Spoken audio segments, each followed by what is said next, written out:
the U.S. and Canada sliding deeper and deeper into a trade war. Canada says it will match President Trump's 50% tariffs, dollar for dollar. Last-ditch negotiations fell apart over the weekend, and Americans are now facing higher prices. Some examples: milk, honey, smartphones, liquor, and even wigs and fake beards. And just a short time ago, President Trump raised the stakes, posting this, quote, on January 1st, 2027, tariffs on all cars, trucks, both large and small, automotive parts and steel will be increased to 50%. Build in the United States and there are zero tariffs, end quote. Canadian leaders say this tariff fight is damaging the very long relationship between the neighboring countries and their people. CNN's Kevin Liptak is over at the White House for us. What more are you learning right now, Kevin? This is very worrisome. Right, and you can see how this is escalating now very quickly as both sides promise retaliation after the U.S. imposed those 50% tariffs on $20 billion of Canadian goods.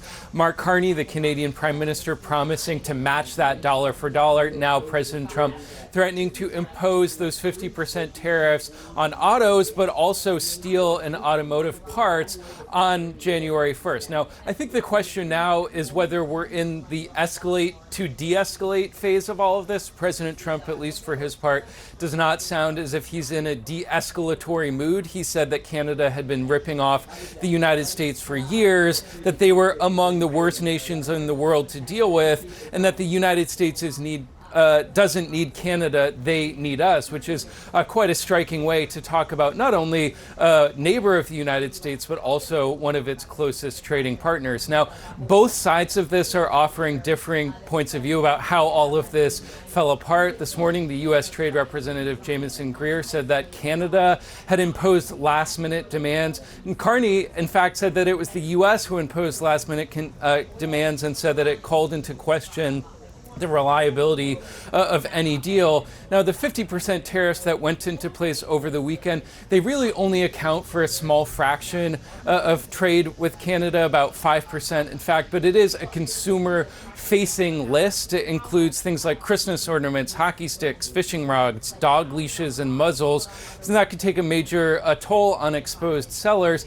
And it's not really clear at this point how all of this ends. At this point, there are no scheduled negotiations to try and reach a full-scale trade deal with Canada. I want to ask you about something a little closer to home in the U.S., and that is the new renewed trade war between Canada and the U.S. going dollar for dollar on 50% tariffs. Trade talks collapsed on Friday night. The Canadian Prime Minister blamed unfair last-minute demands by the U.S., saying the administration asked too much and offered too little, and that Canada is effectively at war with the U.S. on trade. Does that help Americans right now? Look, we hear about the issue of affordability right now, and as you know, I've taken a firm position since Liberation Day tariffs that fortunately the Supreme Court turned over, that American businesses and American consumers pay American tariffs. And I think the last thing we need right now, as our economy is getting back on its feet, is a trade war with Canada. But yeah, my hope is I was in on all the negotiations for the USMCA. I know the tough line President Trump draws. It usually is accompanied with short-term action and hot rhetoric. We're getting the same from the Canadians.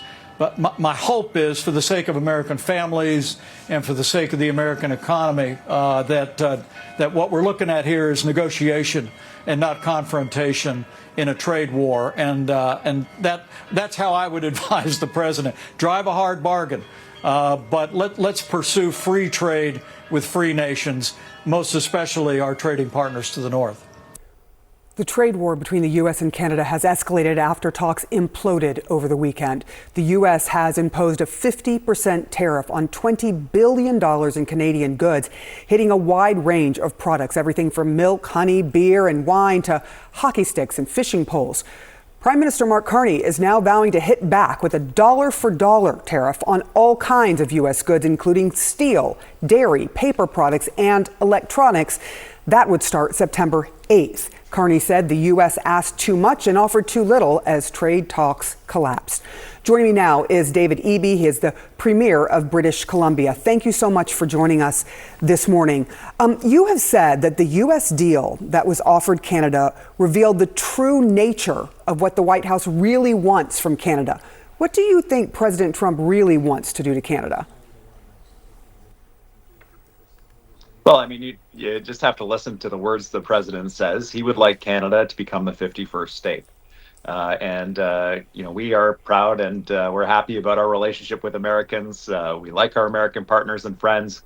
But there is a line. We are a separate country. We have our own vision for the country and for where we'd like to go. And we will never be the 51st state. The idea that the president could impose on Canada obligations about who we trade with and who we can't trade with, and then simultaneously hit us with massive tariffs and give us poor access to the American market, it makes no sense. And unless you understand that he's interested in turning Canada the 51st state, and we're not. Do you truly think that's what his intention is? Or do you think, as they have put it, it's to sort of make things more even, to help the United States even out the trade with Canada?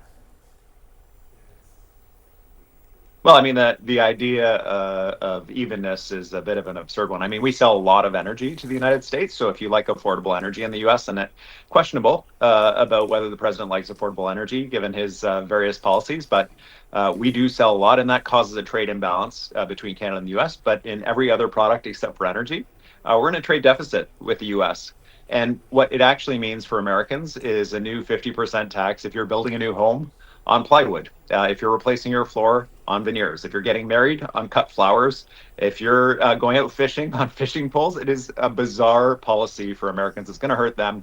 And unfortunately, Canada has to hit back. As much as we have friends and family in the U.S., and frankly, I feel sorry for Americans right now that they have a president that is so disinterested in their cost of living concerns and is making them a global pariah. But we have to hit back. And I think it's unfortunate because we've been friends for so many years. This relationship can be destroyed very quickly and efficiently, and the president is working on that. Wow. Well, the U.S. Trade Representative, I wanted to let you hear what he said. He just told CNBC this morning this about the tariffs.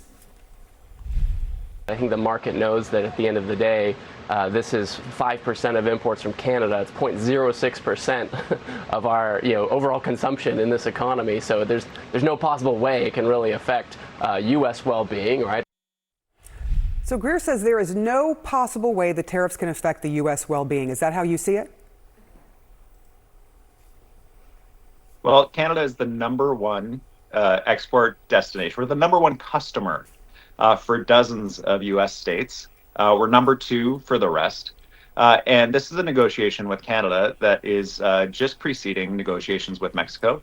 And frankly, I think other countries are watching Canada's response. And I hope, we'll be following along. At some point, the rest of the world will say enough.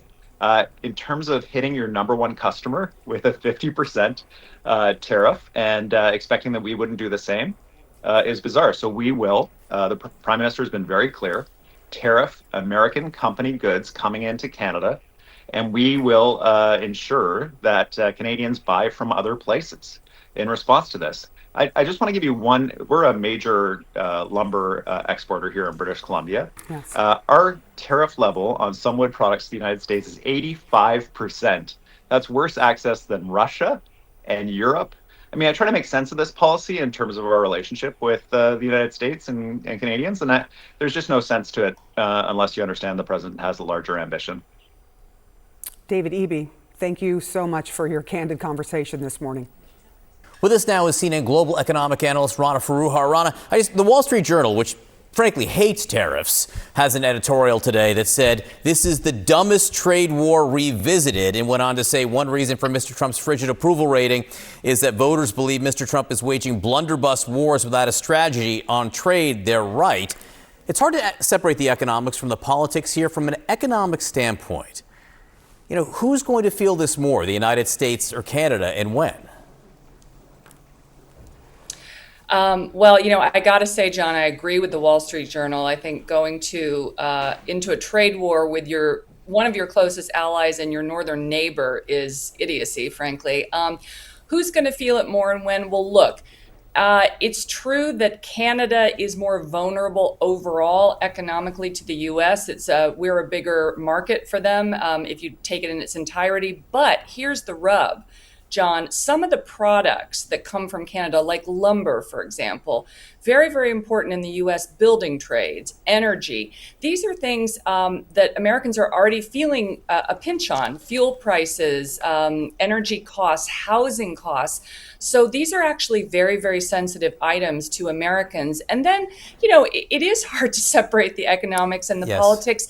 And honestly, the two of them are more and more intertwined in advance of the midterms, because I'm hearing, when I'm out in the field reporting in blue states and red states, I'm hearing, what is going on? That the tariff wars just seem like, a goal for the other side, and people don't understand it. And it amplifies their concern about how the president is mishandling the economy. And I was going to say, you took the words right out of our mouth. You really can't separate the politics from the economics here in the United States, nor in Canada, because the process over the last year has created this political incentive for Canadian politicians where they almost can't back down against the United States now. Very true. And Mark Carney, whom I know, he's a tough guy. I mean, he's a fair guy, but he's a tough guy. And you could see when he went into office, he made it very clear that not only was he going to be the anti-Trump, but he was going to stand up to Trump. I mean, this has been from the get-go, that relationship has been one that was always going to be contentious because Carney is not one to cut a deal with this president. He's calling him out. He's saying, look, America has changed. And, when you think about what the U.S. was pushing back on at the 11th hour, things like trying to prevent the Canadians from pushing French language streaming content and cultural products, that's a sovereign issue. I mean, any nation would feel a little miffed if you say that they can't, produce products in their own, content in their own language. It's a dual language country. That's something that is going to get anybody's back up, and Carney is certainly not going to take it laying down.